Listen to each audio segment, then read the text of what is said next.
Gentlemen,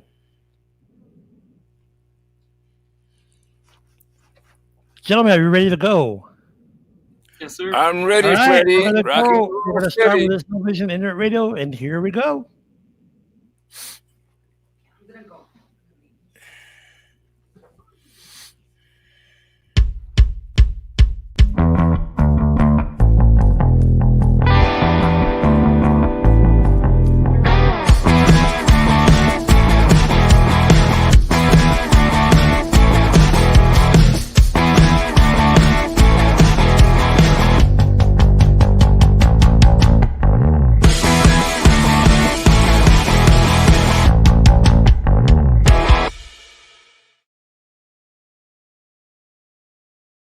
Good morning, everyone. Welcome to No Vision Internet Radio. Today is September 26th. Today's high will be 98. Yeah, I said that right, 98. And the low will be 66. So today we have the pleasure of speaking with Mr. Wesley Lawrence. He'd be a candidate for District 4. He has agreed to come on with us to talk about as you know, what the format is, we talk about hot topics the first hour, half hour, and then the second hour we have our guests. And talking about guests, next week's guest will be Julie Gutierrez. She's running for District 2. And the second part of the show would be Oscar Leeser. We were supposed to have him last week, but it was my fault. Scheduling errors. I didn't pay attention. And so we have him next week, October 3rd. And then the following week, we'll have Veronica Escobar. So good morning, gentlemen. How are you doing this morning? Doing great, George. Doing great. How are you doing, Mr. Wesley? Doing great. So today, unfortunately, folks, we had 214 new cases for the virus. It's going up, actually. Did you notice that, guys? The numbers are actually going back up. I don't know what happened. I guess Labor Day, but they were in their 50s and 60s, and all of a sudden today is 514 deaths, or 515 deaths. I'm sorry. So I mean, what do you? I think the contributing factor for the high numbers now is Labor Day. What do you say? Well, those things are going to be going up and down, those statistics, because the people going back to school, going indoors and grouping and all that stuff. So I think it's going to get worse because of that. And they're saying that actually in some states it's actually gone up, and actually in Florida, I'm surprised that the governor yesterday announced that he's going to lift all restrictions regarding restaurants and bars, and plus, I don't know if you saw this too, folks, that he's also going to suspend all fines. So in other words, all potential fines that were sitting before, he's going to go ahead and suspend those. So it's back to 100% over there, and I don't know. I mean, as we both know, the numbers were pretty high in Florida. That's one of the highest numbers. So I don't know. I don't know why he did that. Just following the orders of his daddy Trump, because Trump's been saying that we're rounding the corner, and yeah, we're rounding the corner at 204,000 dead.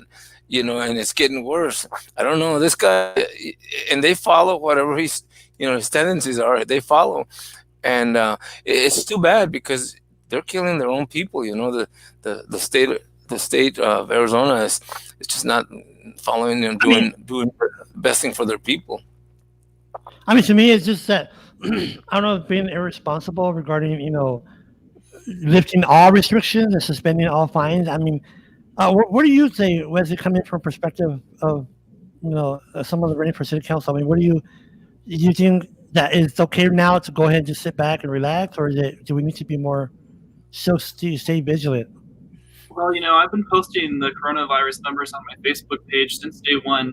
And just for kicks, I looked at it yesterday, and it's almost a parallel on the response that we're taking as a local city. We're not funding cluster research. We're not ensuring that El Pasoans are actually following the rules. So it is a little scary to see these numbers jumping up suddenly. Like you said yesterday, it was about 250 cases that came on yesterday. Probably because of Labor Day. A lot of people that I saw, they were out.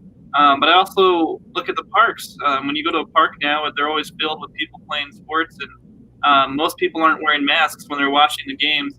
So it's a little scary when you go out there to really understand the gravity, because people, I think for the most part, we're taking this virus a little seriously when it first happened, but now that we're in here, I think now month 5 or 6, people have really let their guard down, and it's not a good stance for anybody to be taking. I think we all have to continue to take this virus seriously. Wesley, as a person running for city council, do you agree or disagree that they should be fining the individual rather than the business? Because the businesses can afford to pay the fines, and it doesn't affect them. But an individual, you fine them $200 like you do a traffic ticket, and it affects them.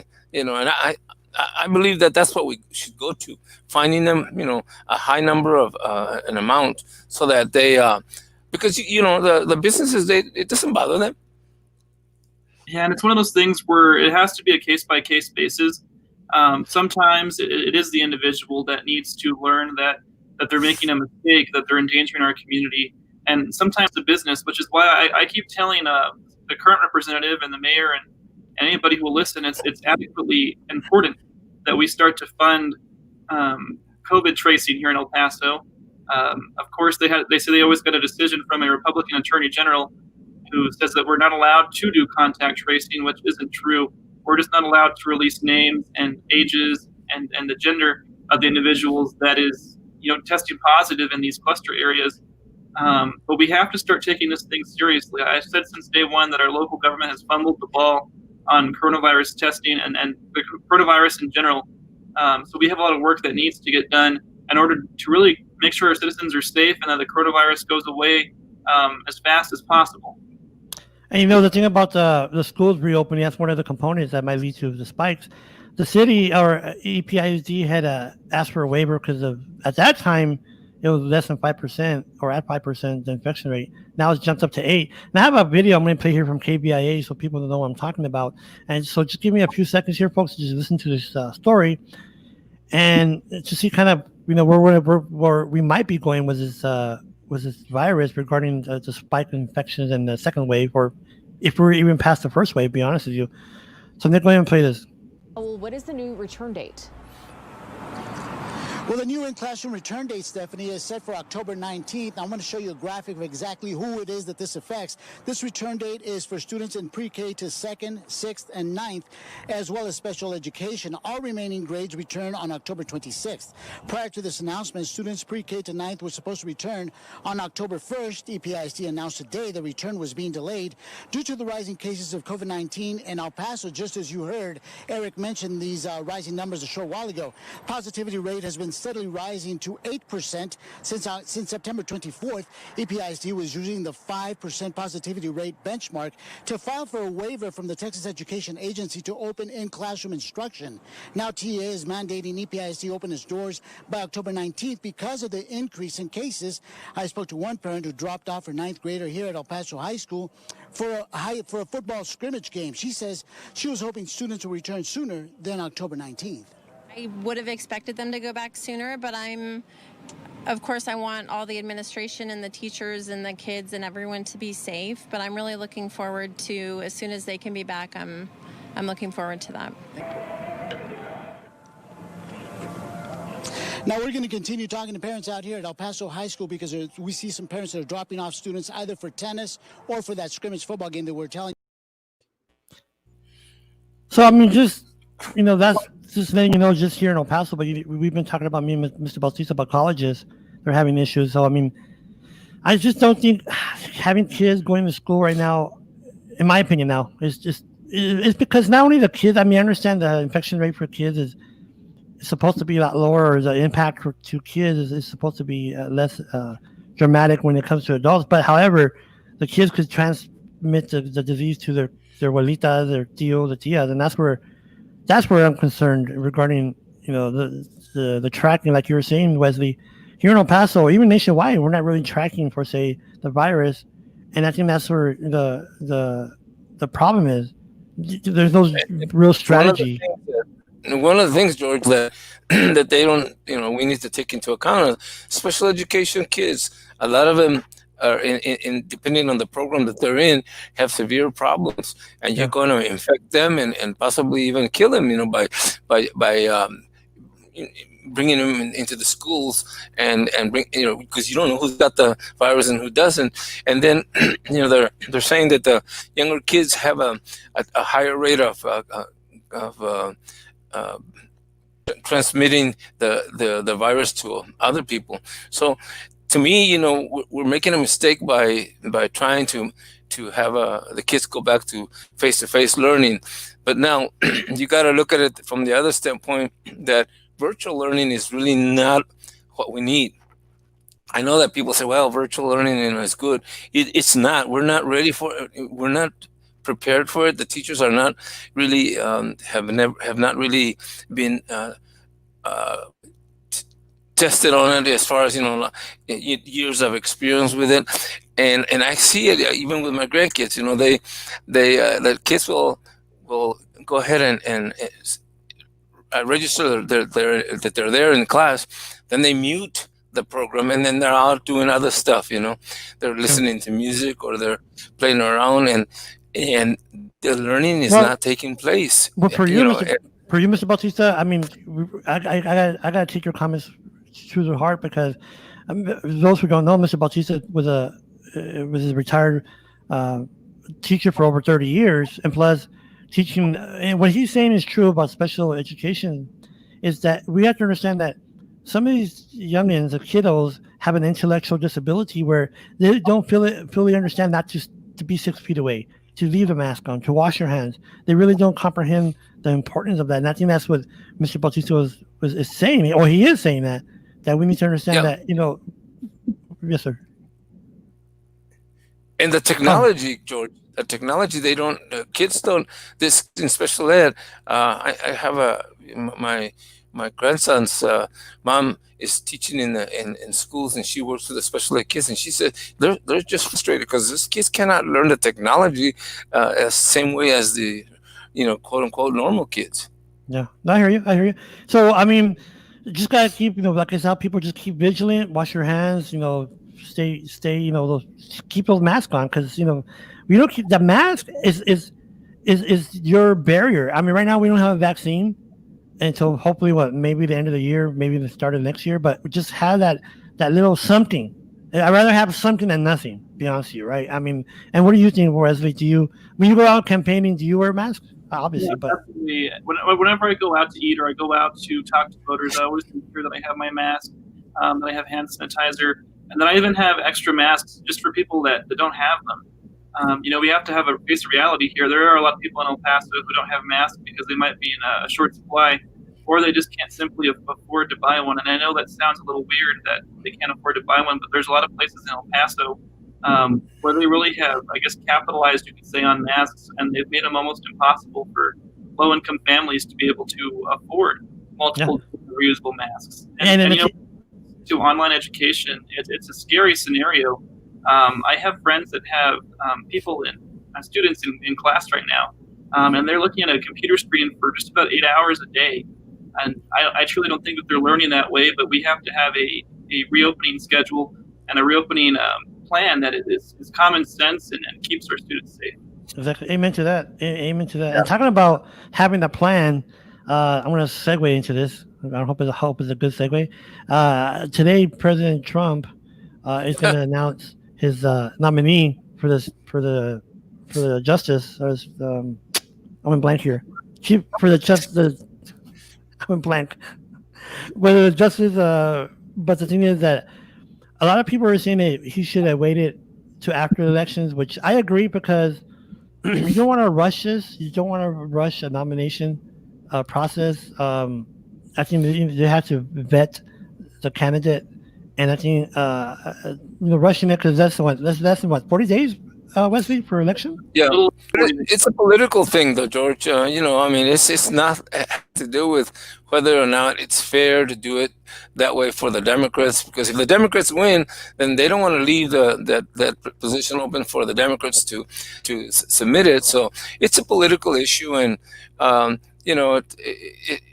it's going to be, they're going to take care of it. The Democrats will take care of it, they could go ahead and submit their candidate, and then the Democrats, if they win the Senate, they can go ahead and say, you know what, we won 3 more Supreme Court justices, and we're going to put them in. Well, and they You're right. You're right. And the thing is, so right now it's supposed to be the rumor is and the news, and it's Amy Coney Barrett. And I'm gonna go so we can know who she really is, and so just let's go ahead and take this time to know who she is.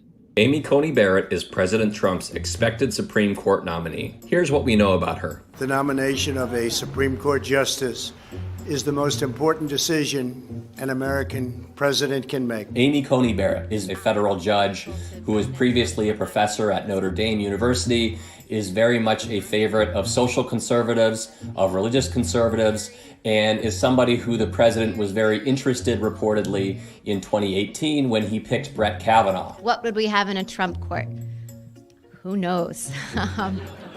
When Barrett was a federal judge nominee for the first time, her nomination was very controversial, specifically because of how Democrats talked about her religiosity. The conclusion one draws is that the dogma lives loudly within you. And that's of concern. Expect to see some of those arguments about the role of religion rehashed in her upcoming Senate confirmation hearing. As a judge today, when is it proper for a judge to put their religious views above applying the law? All of this is taking place in the context of a reversal from Republican senators, many of whom previously said that a Supreme Court justice should not be confirmed in an election year. I want you to use my words against me. Barrett herself has been asked about this in the past. And it shouldn't be a surprise that the Senate is willing to push a president's nominees through in an election year when they share the same political affiliation. Every time there's a Supreme Court vacancy, it seems, we're talking about what impact it might have on Roe v. Wade. In 2018, when Brett Kavanaugh was the pick, many Democrats worried that he would provide the decisive vote for overturning that precedent. That's certainly the case with Amy Coney Barrett, perhaps above all. She has weighed in on this over the years. Roe has been affirmed many times and survived many challenges in the court. And it's more than 40 years old, and it's clearly binding. At one point, she suggested that the Supreme Court was unlikely to overturn Roe, but that other decisions could be made that would curtail access or make it more difficult to obtain an abortion. I assume that you would be a no vote on Roe. Over the next few weeks, expect Democrats to drill down on exactly what kind of a Justice Barrett would be in what could be a blockbuster confirmation hearing.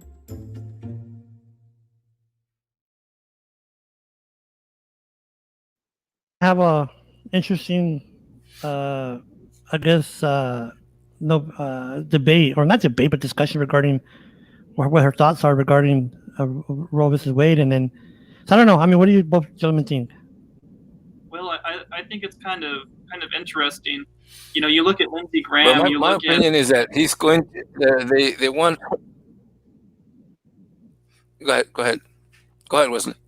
Yeah, you know, you look at Lindsey Graham, who in 2015, with the nomination of Merrick Garland, said that we should never be putting up a Supreme Court justice this close to an election. At that time, it was 8 weeks away from an election, and here we are within less than 40 days to an election, and they want to shove a new justice down our throats.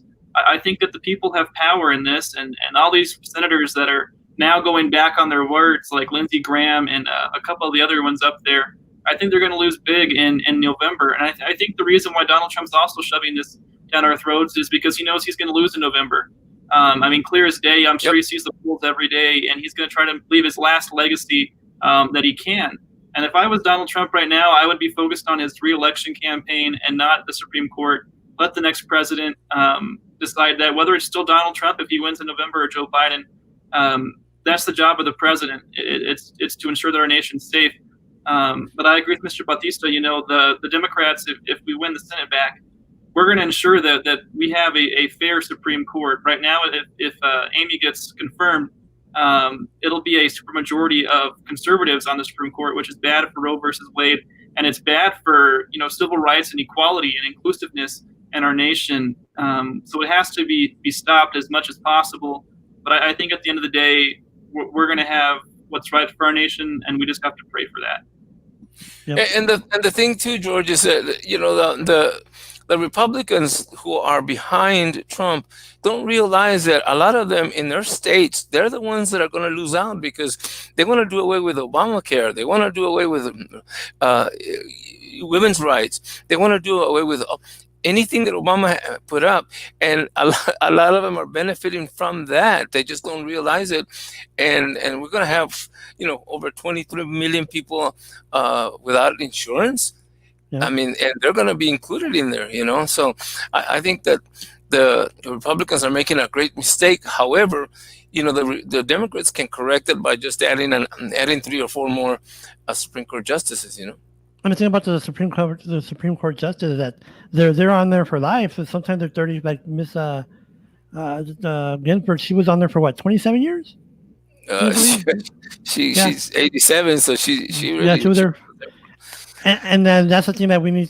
When they nominate someone, it's for a while. And the thing is that Mr. Bautista, you kind of touched on this a little bit, and I want to mention this. People, Democrats, Republicans, whatever, sometimes they're so blinded by their distaste for the other party, and it's sometimes just mean.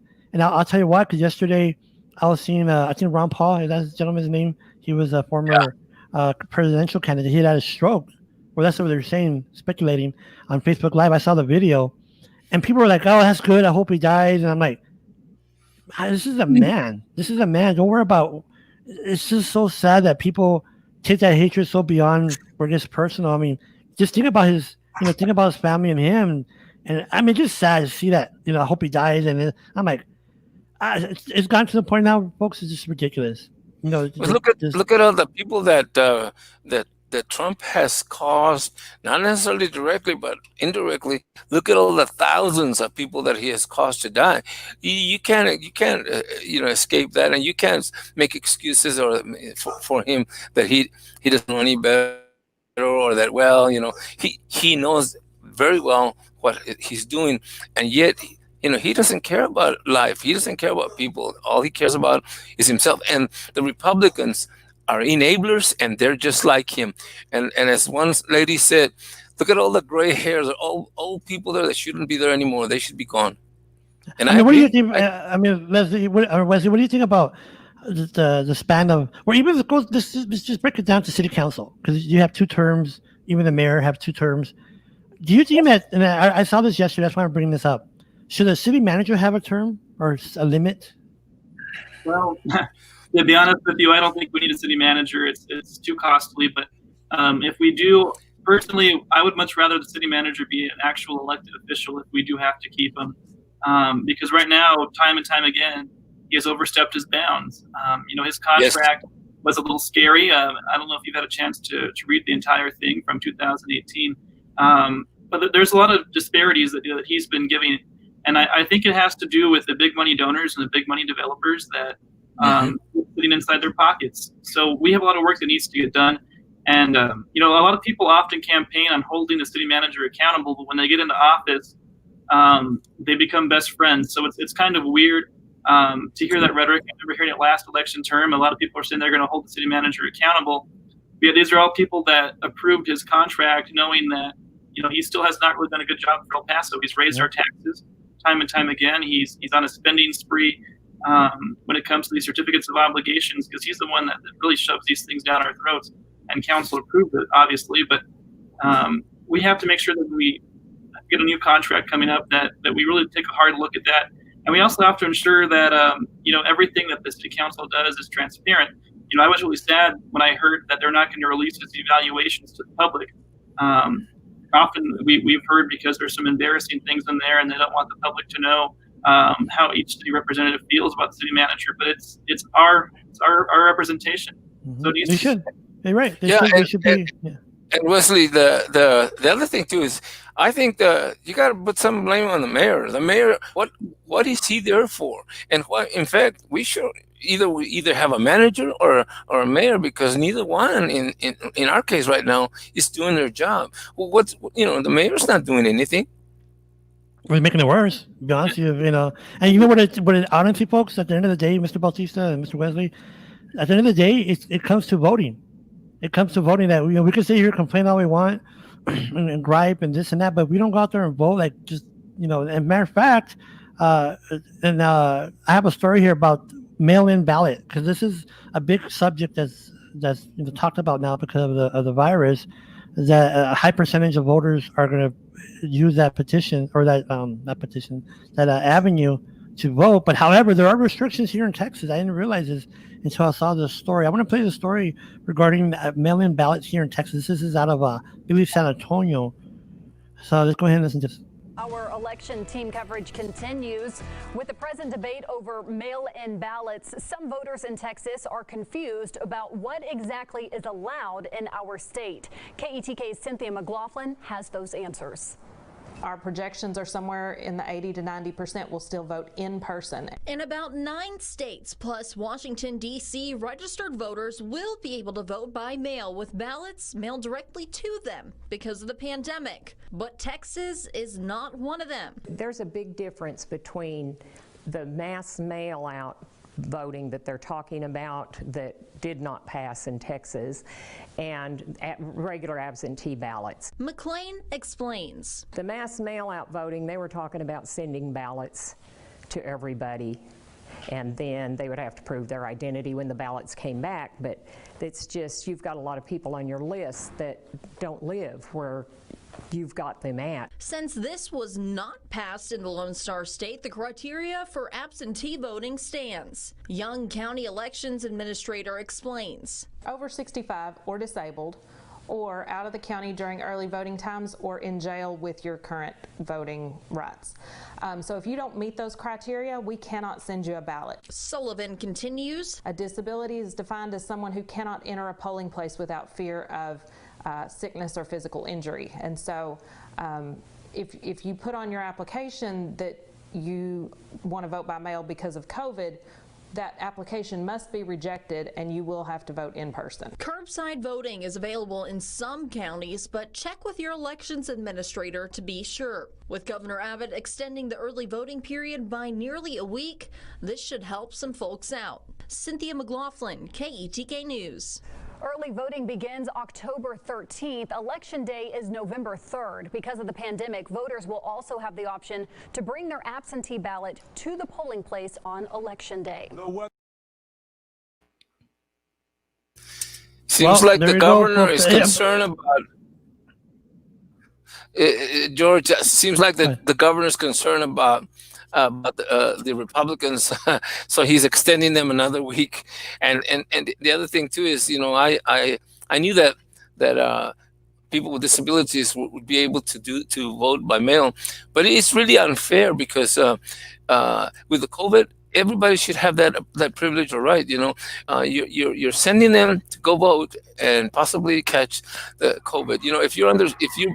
If you're over 65, well, what about the people 60 and 55? They have to go. Yeah, and by the way, the curbside voting is here in El Paso. It is in the county. So if you do go to a voting booth or voting location, you can't access the location, or you don't feel comfortable voting. Curbside is allowed. And you, like you, Mr. Wesley, running for office, what do you see the benefits or not, or the disadvantages of not having mail-in ballots? I mean, like for everyone. Back in February, Democrats tried to push so that if COVID was something that was keeping you away from the polls, that you could vote by mail. But sadly, the Republican Attorney General and Governor Abbott pushed really hard to stop that. Right now, it's kind of scary. Let me be honest with you. There was a report I saw the other day on both CNN and on Fox News that the chair of the Texas Republican Party, Alan West, is number one, he censored the governor, and number two, he's trying to stop the extended week on early voting because he says it's not up to par with the state constitution. That's not true, but to each his own. And I also saw a report yesterday that they're thinking about bringing straight party ticket voting back in order to make it so that the polls are move a little faster. I think that'll be a good thing to bring back. But I think that Texas needs to follow the lead of other states that allows everyone to vote by mail, regardless of age or if you have a disability, because it allows people to have their voices heard. For some people, they just don't have the time of day to go to a polling place, even during early voting, because there might be a line. And they don't understand that your boss does have to give you time off to go vote, Yeah. But it's one of those conversations most people don't like to have because they're scared that they'll get some sort of repercussion from their boss or retaliation from their boss if they say, hey, you have to let me go vote. So it is interesting to really follow this as a candidate. And just as someone, I did apply to vote by mail in February just to experience it. So when the time did come, and I was actually able to do it here in Texas, I'd be able to. But of course, like I said earlier, they stopped that with the coronavirus. So it's been interesting really to watch and to learn how the system works. Well, now that we're talking about elections and whatnot, and that's the reason why we have Mr. Wesley Lawrence to talk about his platform. So we're going to take a quick break, folks. As we come back, we're going to talk to Wesley Lawrence, talk about his platform, his experience, and whatnot. So just give us a little bit of time. You might want to just stretch your legs a little bit, but we'll be short break. We'll be back.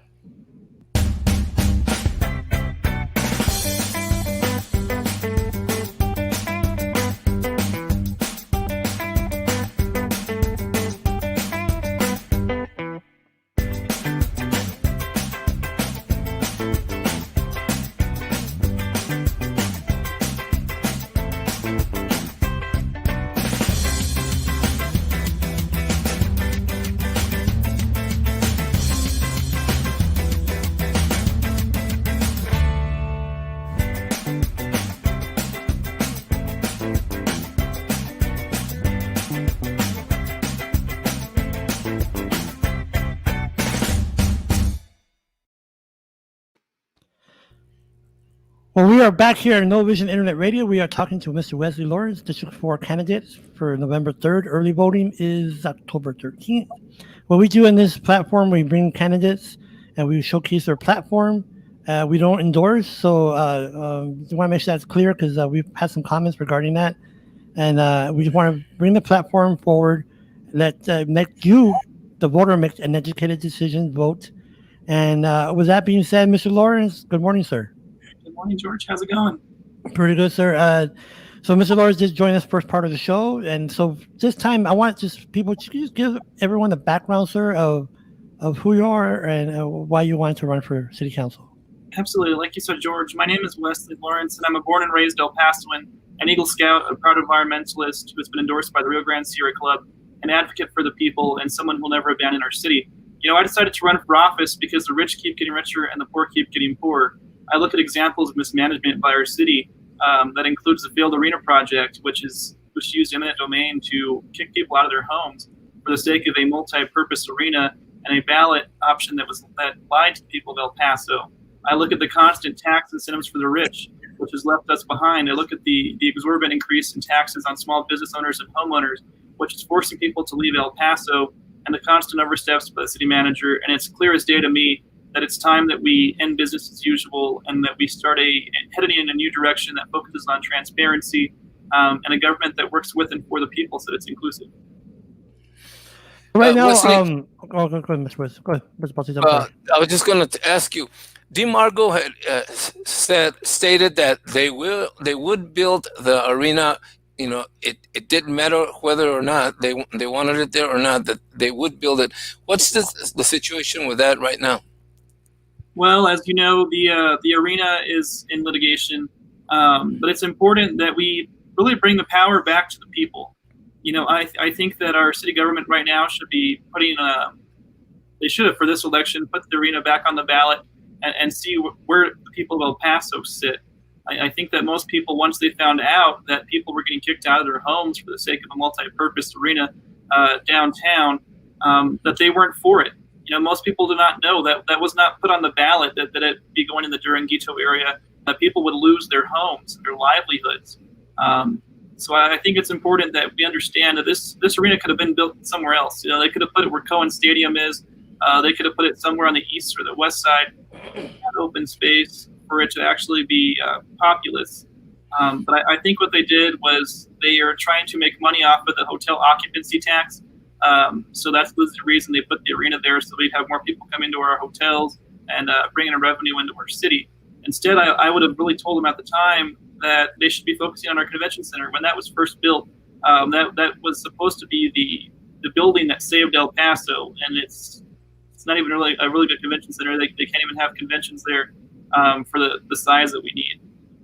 True. So that's the thing about the there's a lot of projects out there that people are saying, why are we funding it?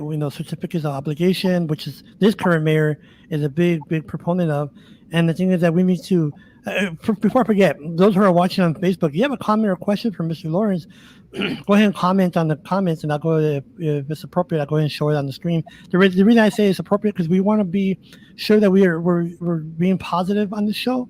My thing is not to do a watcha or gotcha here. So if you have a comment or question, go ahead and comment.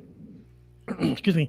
But going back to my comment, Mr. Lawrence, is that I think people are just tired of the city council not being transparent, of not coming up to what they say when they're campaigning. I'm going to do this, I'm going to do that. And so what's your main focus of when you're campaigning regarding the Northeast? Well, a couple of things that I always talk to the voters about is transparency, because it's something that I think is vitally important that we usher into our city hall. I talk about inclusivity because right now in the Northeast and throughout the whole city, we have a lot of problems in our community with people not being treated with the respect that they deserve. I look at examples in the Northeast where they have sidewalk and it just randomly stops, and then they put sidewalk again, but nobody understands that sidewalk, where, if it was to continue, it'd be fine, but since there's a stopgap in there, it harms people that have, that are wheelchair accessible or that use wheelchairs. It harms people that use walkers or even canes, because if you're going from a sidewalk down to dirt and then back up to sidewalk. But we have a lot of work that needs to get done, making sure that our community is ADA accessible and making sure that every El Pasoan is treated with the respect and dignity that they deserve. Wesley, one of the other guys that was running for Representative, Montes, had indicated that one of the reasons that financially we don't have the money that we should have for road construction and curb building and all that stuff is because contractors are building homes on the east side, and they're not required to absorb any of the additional costs, like the electric grid, the water, the sewer. They just pay for the home, and then all of those expenses are incurred to the taxpayer. How do you feel about that, and what can you do about that as a representative when you get elected? Yeah, those waivers are very dangerous to our community, like you said, because if a developer comes in, they have these grand visions of jury over there, and they want to make sure that their development looks as nice as possible. But we've noticed time and time again that the taxpayer is always going to get the brunt of everything, because the developers, their biggest goal is to build. It's not to make sure that their development's accessible. And as a city council, I think that every city rep should be fighting to ensure that every developer is accountable for their actions. I think that when we have a new development, that it should be environmentally, safe to live there, for one thing, but they should also be moving towards a better reliance on solar energy on these new developments, so that we can take a little bit of stress off our power grid, because we keep growing further and further out of the city limits here in El Paso, instead of focusing on smart growth, which builds up, and instead of left and right. But we do have a lot of work that needs to get done. We need to hold developers accountable. And if you notice, a lot of these developers that do get these waivers, they're usually developers that give money to political candidates. So it's no surprise in my mind that they're not being held accountable. I do have a comment, but it's not what we're talking about right now. I just want to be fair. It was a comment from earlier. So, Mr. Wesley, do me a favor, since I can't see, of course, and Mr. Bautista, can you go ahead and read this for us? Absolutely. It says live viewer comments show up on StreamYard. This is an example. Click on a comment to show up. Okay, sorry about that. So, round one. How about this one? Sorry about that. So it's from Lyda Cunningham, and she says, virtual learning is not perfect, but it is the best we can do, other than sending kids to school to get the virus and spreading it. Okay, and that's true. I didn't want to post that because I just, I want people to be engaged with us, and that's true what she said about the virtual learning. So going back to you, Mr. Wesley. So originally, there were 6 candidates running for District 6, and now, or 4, I'm sorry. And now, literally, there's 3. I mean, there's 4, but we're not going to go there. But 3, which is you, Wesley Lawrence, Sissy Bird, which has been in our show, she's a sweetheart, and Sam Morgan, and those only three candidates are vying for the seat. And so right now, what can you say that kind of puts you apart from the other two candidates? Absolutely. Well, right now you actually left off a candidate, George. His name's Joe Molinar. Oh, Mr. Mueller, you know what? And I do apologize because he's going to be on the show. I thought he was for district, another district. I do apologize. Yes, sir. I'm sorry. No problem. I just want to make sure people know. I think what separates me from my opponents is that I actually do have a strong knowledge when it comes to policy. And, a lot of people, they hear me speak and they say, how do you know all this information? You're so young. I said, well, local politics has been something that I've been following now for the last 6 years because it's important. To me, I wish everybody would focus on local politics and then move up to state and national, because your city council really controls your everyday life. Me myself, I'm a very transparent individual, and I've been a lifelong El Pasoan, so I can understand the issues that affect our community. Like in 2006, I think it was, when we flooded.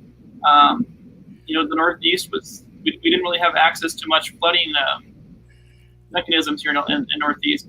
So when it floods, it really floods. That's why our streets in the Northeast have tons of potholes, because there's no drainage really to get down to it. So we have a lot of work that needs to get done. And I've always told people every time I speak to them, I will be your champion. I'm going to work with and for you. I'm going to make sure that you're involved in the process. Because at the end of the day, if I'm fortunate enough to be elected as your next representative, I'm not alone. I'm going to make sure I involve people in our community. I'm going to empower people that are on commissions in order to help to draft policy. I'm going to make a small business coalition here in the Northeast that makes sure that our small businesses are being taken care of. Because at the end of the day, let's be honest, they're being abused right now by the coronavirus, and the city's not really offering many solutions on how to help them get back up and running. Sure. And a question that I have, Wesley, as a city rep, when I was a civil service commissioner, I was one of the few people that would, show what I was voting for and voting against, or, and the city's representatives have the tendency that they want to hide what they voted for. Would you indicate to us or promise us that you will, somehow on your website indicate how you voted for what and why? Absolutely. That's one of the things that I've always talked to people, at debates. That was one of the questions that was brought up the other day. And it's like I said earlier, it's important that we have a transparent city that works with and for everyone. I think that our votes should be made public, and it should be, pretty clear as day on how everyone votes. But I also think that we have to give our ethics commission just a little bit of teeth, because there are some issues that city reps vote on that they should never be voting on because they have a conflict of interest to the donor. So we have a lot of work that needs to get done. We do have a comment or a question there, Mr. Wesley. I'm going to post that. Sure thing. It's from Danny Zamora. How do you feel about defunding the police department? That's a good question, Danny. Thank you. When people talk about defunding the police, what they mean is reallocating funds. So we have to really, I think, get officers in the community together to ensure how that money needs to be spent. There are some issues that I can think of. I think that we have to spend more time on training our officers just to make sure that there is not a divisiveness between the community. But I also think we need to fund the CIT just a little bit more. I think the crisis intervention team does a lot of good work here in El Paso because it helps people with mental illnesses ensure that they're safe. It also ensures that the officers are safe as well. Because let's be honest, right now in the state of Texas, the biggest proponent for mental health is the jail system. And I don't think that that's what we should be focusing on. I think that we should be helping our officers ensure that our community is safe, that they're safe. But like I said, when it comes to defunding the police, it just simply means to reallocate funds. We're not here to abolish the police. It's one of those things that the community has to come together as a whole and have this conversation. Wesley, how do you feel? Because I've been giving it a lot of thought. We've got all these people getting killed throughout the country, and it's always blacks or Hispanics or minorities that are getting killed. Simply, my feeling has always been that the police are immune. they might as well put a sign up there that says all policemen are immune of all actions, because the unions protect them. I mean, we've known of people who the chiefs have fired them or dismissed them or demoted them, and the union brings them right back to where they were. And the thing is, until they do away with this immune system, that they're just they're not held accountable.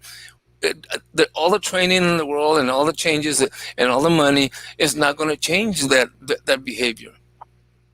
No, you're absolutely right. At the end of the day, it's not really just defunding the police. We do have to look at policy. So a couple of the things that I've brought up throughout the campaign trail is just making sure that we have a citizens review board with subpoena power, so that when an officer does have an issue, that it's not just the union that's looking at it, it's actual citizens in our community that are looking at it and saying, well, the officer may have or may not have done this, and here's how we see it. But we also have to ensure that our district attorney's office, that we can have a representative at the scene of a crime when there's officer misconduct. But what we have to understand is this, and it's something that we really have to start talking about. It's that the bad officers, they're not even maybe 1% of a police force. It's very rare to find one. So what we have to do is we have to make sure that we're talking with the good officers and getting them to understand, look, we have to get these bad apples out of the police force, because at the end of the day, the one bad officer that makes it on the news is the one bad officer that dictates to the community how our police force is acting. I do have a comment. There's a comment. Let's see. Go ahead. What's that comment, Mr. Wesley? From Danny Zamora: name one officer in El Paso who killed someone and got their job back. Well, I do have something to say about this, because I just think we can't brush everyone with one. Let me put it in my perspective, where I coming from. For example, you can't brush like one person with a disability the same as everyone else. I know it's not the same context, but I'm trying to, I guess, draw an analogy. When it comes to the police department, I know a lot of police officers personally, and that are in my family. But the thing is, I'm not going to defend that to say, because they're relatives, I'm going to defend it. But here in El Paso, I've seen where the police, in some aspects, have been good and have been bad. I have my experiences, and the thing is like you were saying, we just can't say that because the one officer, everybody's bad. But at the same time, like Mr. Bautista was saying, we do have to have accountability on all levels, from elected officials to police officers, to which they're public servants. We have to have that accountability where if something happens, that they're held accountable for their actions, not just a slap in the hand and just move forward. So I think we got to put this. We can't compare apples to grapes or apples to oranges when we say someone killing someone, and then when it's someone not being a good officer. And like, for example, Danny Sines, I'm not sure what happened with that story. Both gentlemen know about this story about that. He was a bodybuilder that got shot in the back on the floor by a police officer when he was handcuffed. So I'm not sure whatever came out of that, but just an example of why people are frustrated when they say about the police being immune. I hear what Mr. Bautista saying. One other thing that really bothers me a lot is that here we are spending money on all kinds of projects that are not necessary, but we can't give our officers, our general officers that are out in the streets, we can't give them cameras. Why are we not doing that? And I suspect that the chief doesn't want them for people to view what's going on, and that's not transparent. They need to have cameras. All of them need to have cameras.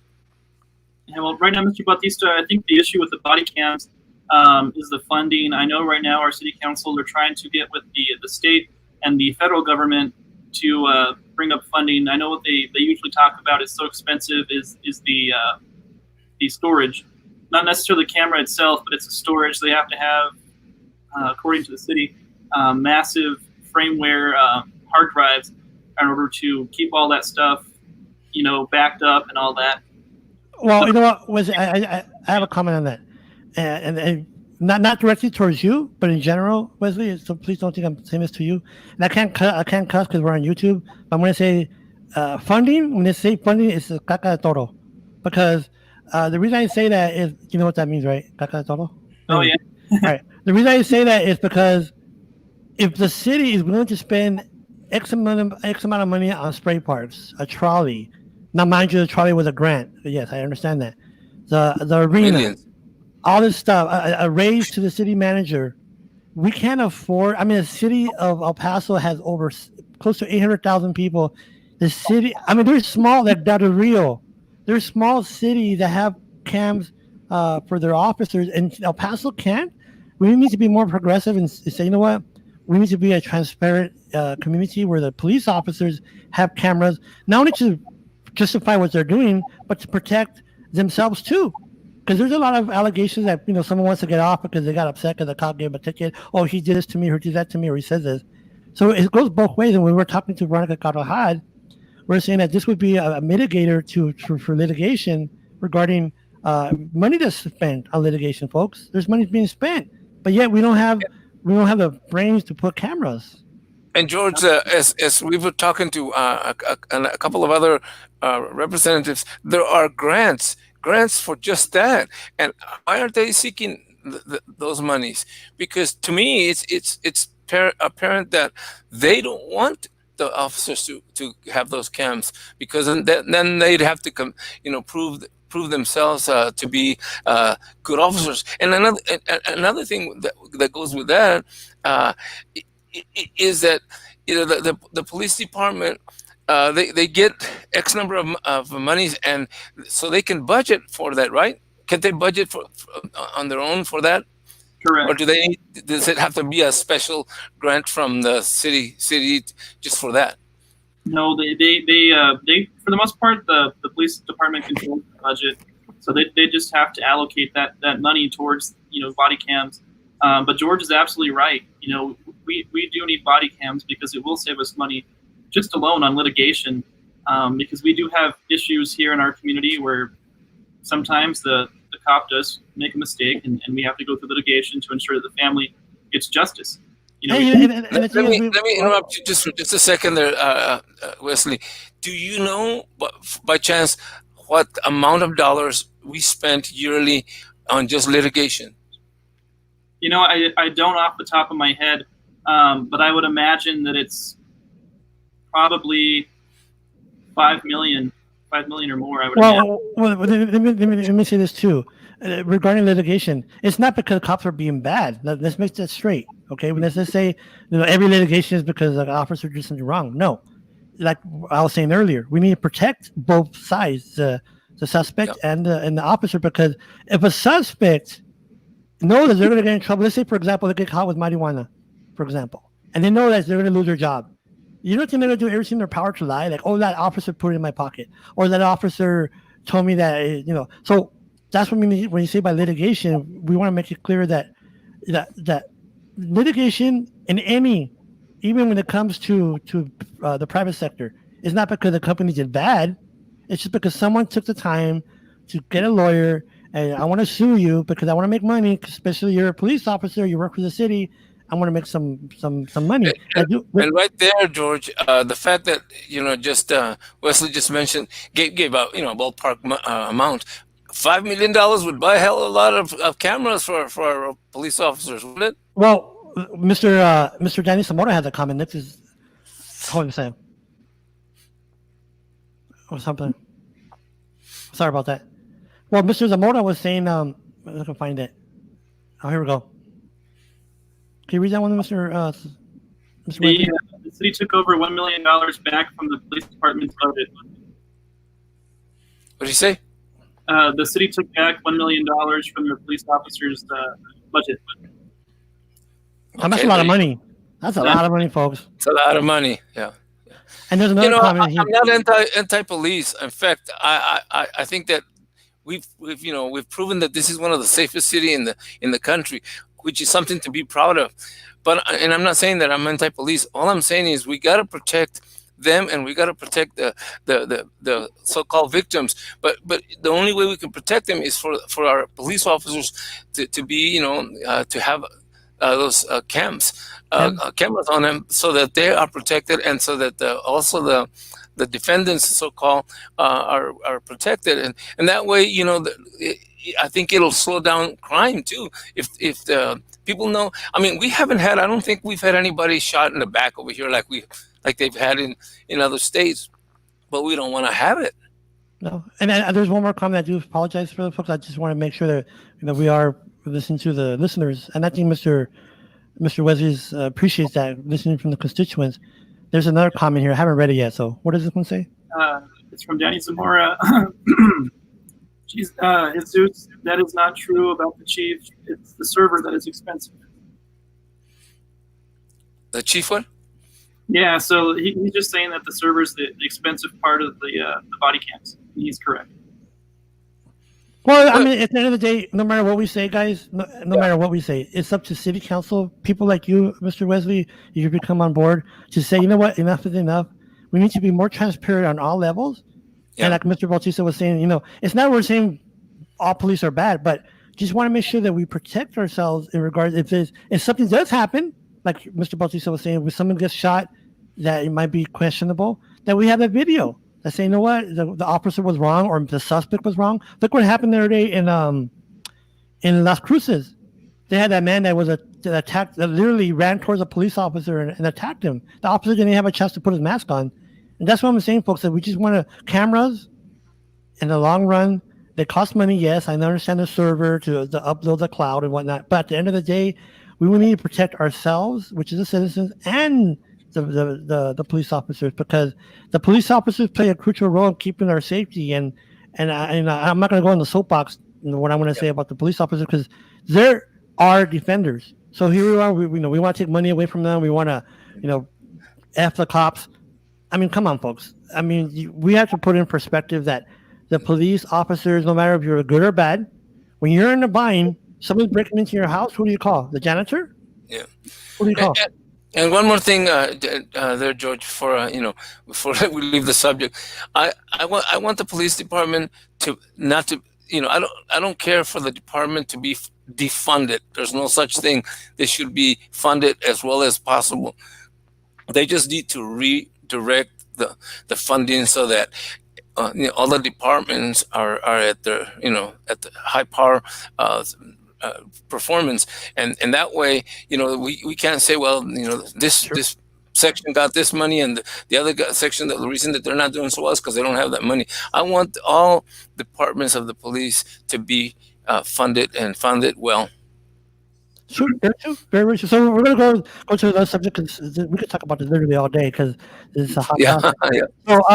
So Mr. Redden, one of the things that we talk to the client or to the customer, I'm thinking about work, to the guest is property taxes. Right now in El Paso, I know people are probably tired of hearing this, beating with a dead horse, but it's important, because like me and Mr. Bautista, we're homeowners, and especially having people that are friends of ours that are elderly and have disabilities that have limited income. So how can you address that, Wesley, when it comes to the city of El Paso having the second highest property tax in the 50 metropolitan cities in the nation? Absolutely. It's no surprise that with the certificates of obligations that we push through almost every other Tuesday, that our city has a high tax rate. The first thing we have to do is we have to stop the use and abuse of certificates of obligations, which, might I add, is non-voter approved debt. But the reason that we use certificates of obligation, or that we're supposed to, is for emergencies only. But we're seeing these fancy vanity projects that they're shoving out, like the spray parks. I think were funded with the CO, and we have to really get the people involved in the process. The city has a chime-in process every year that I've been going to now for the past 3 years. That is really informational, because it allows you to tell the city how you want your money to be spent, what your priorities are as a district. And in the Northeast, our priorities this year were the same as last year: infrastructure, public health, and public safety. So we have to bring the people into the situation. I've always told people, if I'm fortunate enough to get elected on the city council, before I vote on a tax increase or a decrease, I want to make sure I talk to my constituents and see how they feel. Personally, myself, this is just me speaking personally, I think it's time that we do have a tax decrease. I was really sad to see this year that the mayor didn't talk to the governor to stop property valuation increases, because that is a backdoor tax increase, if I'm being honest with you. But we have a lot of work that needs to get done, and we're going to get it done by working with the people, not just as elected officials, but as El Pasoans. Sure. You have something to say, Mr. Bautista? Yeah, I was just going to ask Wesley. One of my concerns has always been that people run for city reps with little or no background on economics. How budgets, or how do you feel? What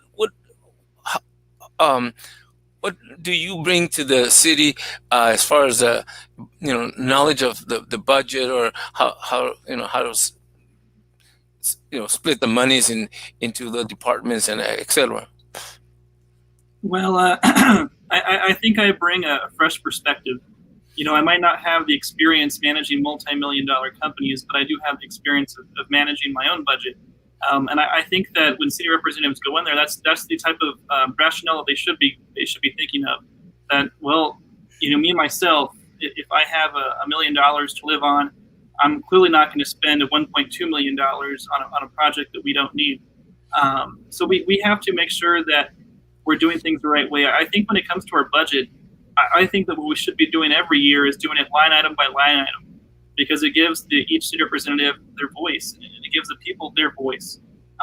Like right now, it was just, I think, 2 agenda items for the budget, but it should be line item by line item, because it gives the public a chance to chime in and speak up at city council meetings and say, hey, we don't need to pay for this $1.4 million spray park, but what we need to do is we need to fix our streets. So let's put more money towards fixing our streets, or more money towards putting in green infrastructure that slows flooding down and ensures that our streets are taken care of. So that's just one of the things I would say. We need someone who has a fresh perspective and a listening ear, and will actually champion the wants and needs of the people. So we're coming up to the 12 o'clock. You're listening to No Vision Internet Radio podcast. We're speaking to Mr. Wesley Lawrence, candidate for District 4. And before we leave, Mr. Wesley, what can you say to all the listeners, the voters, regarding when they go to the ballot to pick you? Absolutely. Like George said, my name is Wesley Lawrence. I'm going to be number 209 on the ballot. So there's going to be a lot of reading that's involved to actually vote this year. But we have to vote for local candidates. If we're going to go out and vote at all, we have to vote for our president, our senator, our congressman, but we have to make sure that we vote for local candidates, because like I said earlier, they're the people that dictate our day-to-day life. They're the people that raise or lower your taxes. They're the people that champion your wants and needs. They take care of our streets, our maintenance of our streets, and they make sure that your voices are being heard. In regards to myself, I'm running on transparency because I believe that the people matter. My slogan's the Northeast for the people. Because for far too long, we've given way too much money to the big money developers. And it's time that we start giving tax incentives to the everyday El Pasoan who has lived here for 10 or more years, or even to small businesses to help them stay afloat and actually give them the tools to succeed. I want to build a small business office at the city level. I want to build a small business commission so that we can work with our small businesses to really get them so that they're successful, and that the policy that we make as a city council benefits small businesses. We have a lot of work that needs to get done in terms of taxes. We have to stop the use and abuse of certificates of obligations so that we can start spending the money that we have in a real-time capacity. But we also have to stop with these vanity projects, these disastrous pet projects that cost the taxpayers millions and millions of dollars that we don't even have to begin with. If you want change this November, I could really use your support. Like George said earlier, October 13th to the 30th is early voting. If you could display a yard sign, if you live in District 4, that'd be great. Yesterday, or 2 days ago, I was just endorsed by the LGBTQ Victory Fund because I have an inclusive platform that works with and for the people. And I look forward to meeting each and every one of you on the campaign trail. Thank you. And before we leave, do you have any, if someone wants to donate or volunteer for your campaign? I know we were putting the Facebook on the bottom of the ticker and the Instagram. And I just realized I didn't put your website, but the website is, what is your website there, Mr. Wesley? My website is www.wesley4district4, and that's www.wesleydistrict4.com. If you want to volunteer or donate to the campaign, you can go to our website, or you can even go to facebook.com, send us a message, and we'd be willing to talk to you. You will pay your employees. Anyway, Mr. Bautista, do you have any comment for Mr. Just want to thank Wesley for appearing on our show. I hope I wish him the best, and I hope his listeners in his district are listening to what he has to say, and I wish him the best. And thank you for being with us. And then for those who want to listen to our past episodes, you can always subscribe to the No Vision Internet Radio podcast on any podcast app on your phone, or if you're just at home weekly and you want to listen to it, just say, hey, Alexa, play No Vision Internet Radio podcast, and they'll play it. So it's simple as that. So, Mr. Wesley, I appreciate you coming on, my friend. I wish you very luck. Next week, we're going to have Oscar Leeser and Ms. Julia Gutierrez.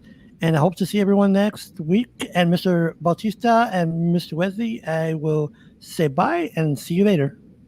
Good. Thank you, George. Thank you, Mr. Bautista. Bye. Adios. Thank you. Bye-bye.